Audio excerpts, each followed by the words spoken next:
Hey guys, welcome to session 7. And this is one of our final fundamental essentials to following Jesus. I wanted to end with this topic and this conversation around loving people.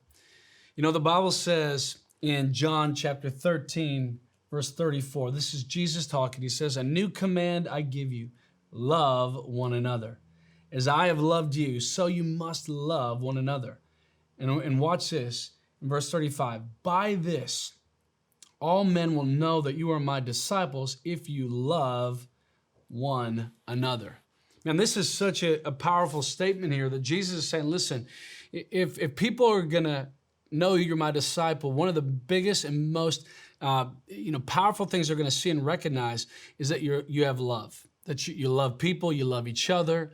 This is going to be one of those hallmarks, those DNA points of your relationship with God. And one of the reasons why that's so important is because the Bible, I don't know if you've heard this verse before, but in 1 John 4, it says that God is love.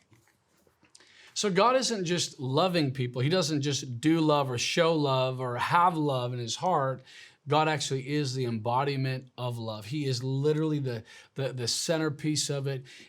All love flows in and through and out of the very nature of God. And so when he created us, and he created us in love, and when we get our lives saved and transformed by the love of God through what Jesus did on the cross, something changes on the inside of us, and we get to receive the full powerful love of God in our life. And as I then take that love and begin to live a life of love, begin to live in a way that loves others, I begin to see an absolute change and transformation in the world that's around me.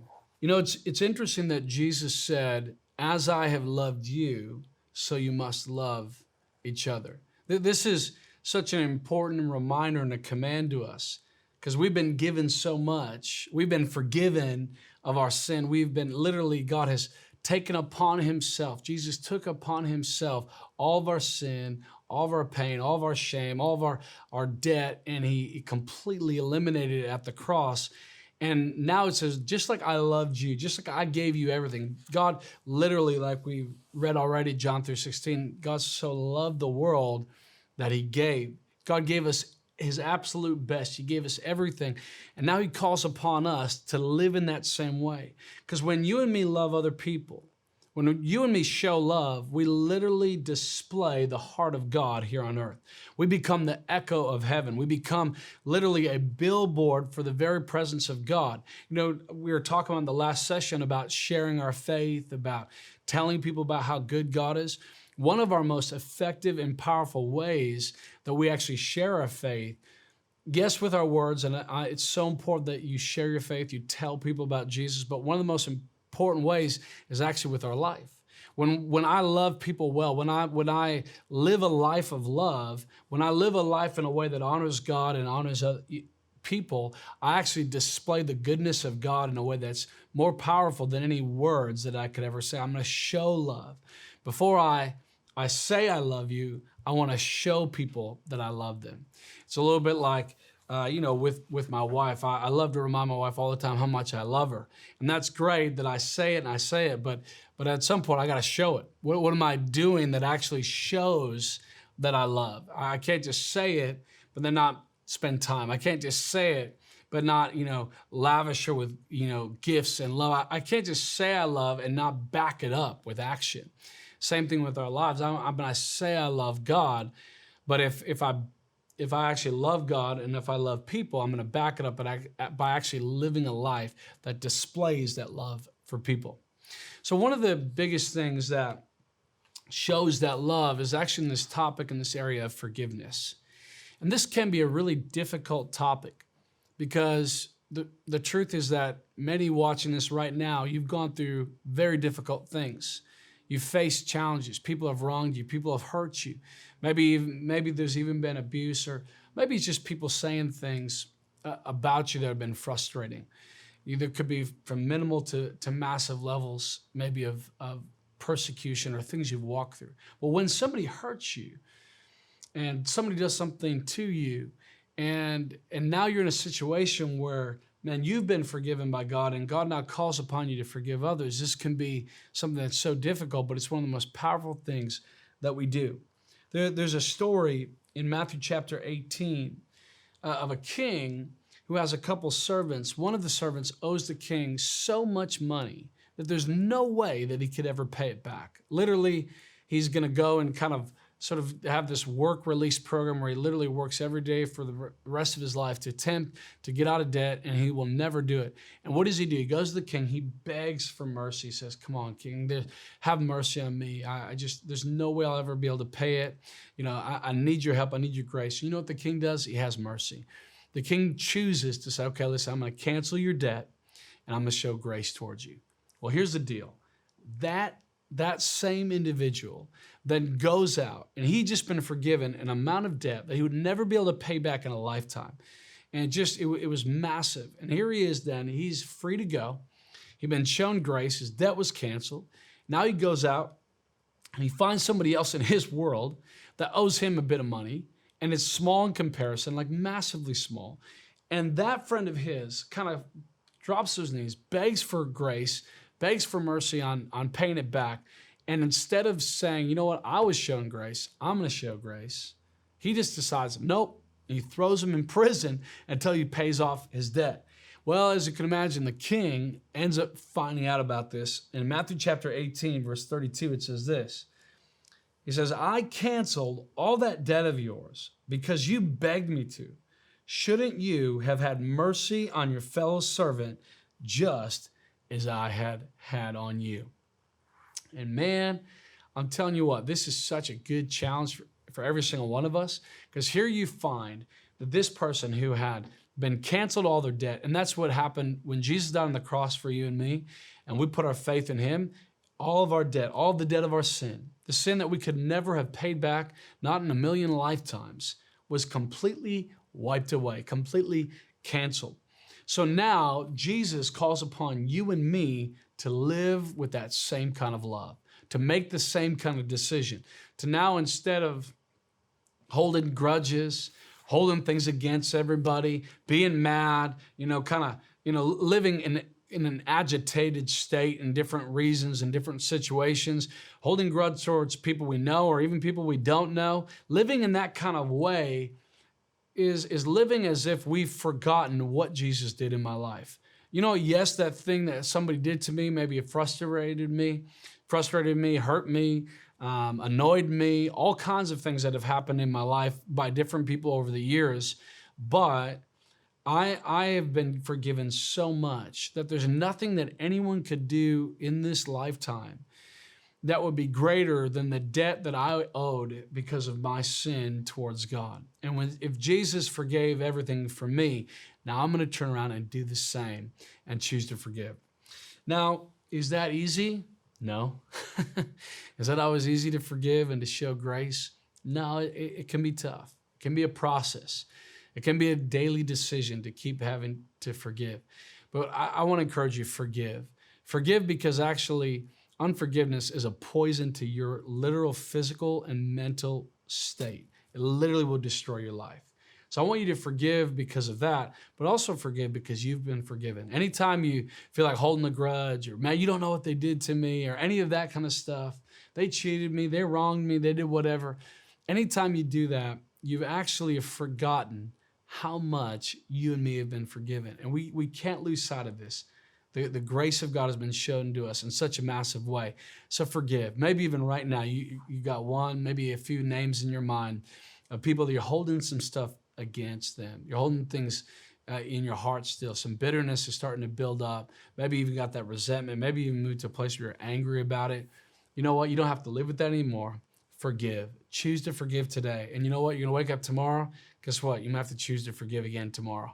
And it's going to be a process, and it's going to be a journey, and it's going to be something that you're going to walk out. But I want to encourage you, keep forgiving, keep releasing that grace, keep releasing that forgiveness that was showed to you.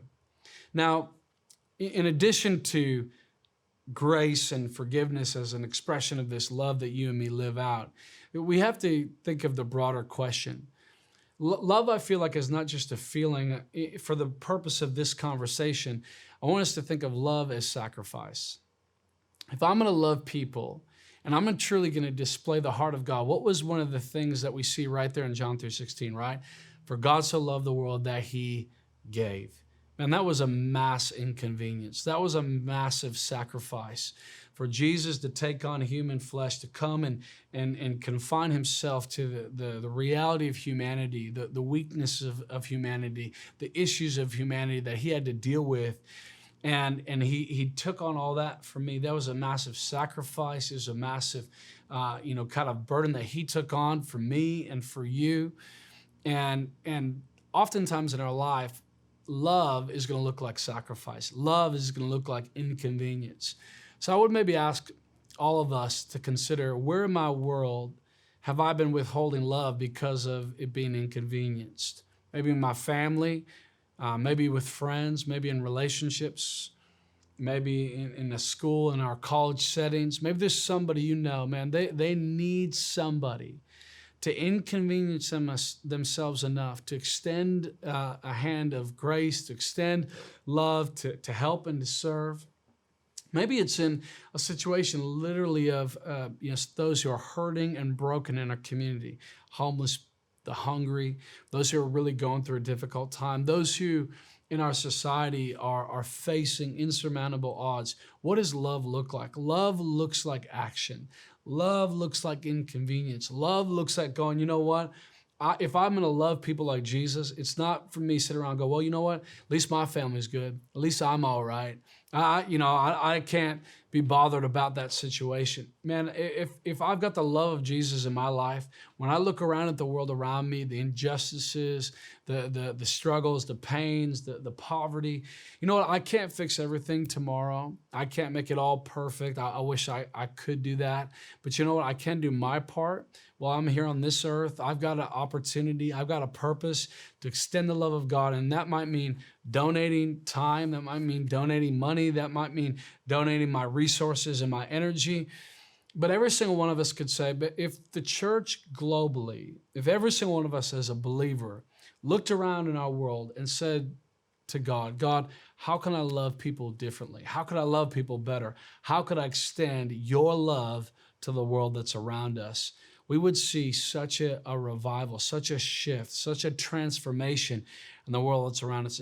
Instead of extending, frustration and anger and bitterness, we start extending love and grace and mercy. Instead of saying, listen, I ain't got time to deal with your issues and your brokenness because I got my own stuff, we say, you know what? I'm going to inconvenience my life, and I'm going to give, and I'm going to serve, and I'm going to train, and I'm going to develop. Extending love always looks like action. It always moves beyond words. Jesus moved beyond words to coming down and giving his life for us. You and me love, if we're going to love people well, it's going to move beyond words to action. And I would just pray that God would give us a heart, give us a burden, give us a desire to say, God, I want to love people. I want to love my city well. I want to love my family well. I want to love my friends well. I don't want to be selfish. I don't want to be self-focused. God, help me to be selfless. This is the journey of transformation that happens as a follower of Christ, is that I move from being self-centered and self-focused to actually a transformation where now I begin to say, Jesus, I'm going to love like you. I'm going to extend your grace to people around me. And as I do that, as I begin to live that life of love, I'm going to be an absolute billboard for the goodness of God, an absolute billboard for the grace of God. So come on, church. Come on, follower of Jesus.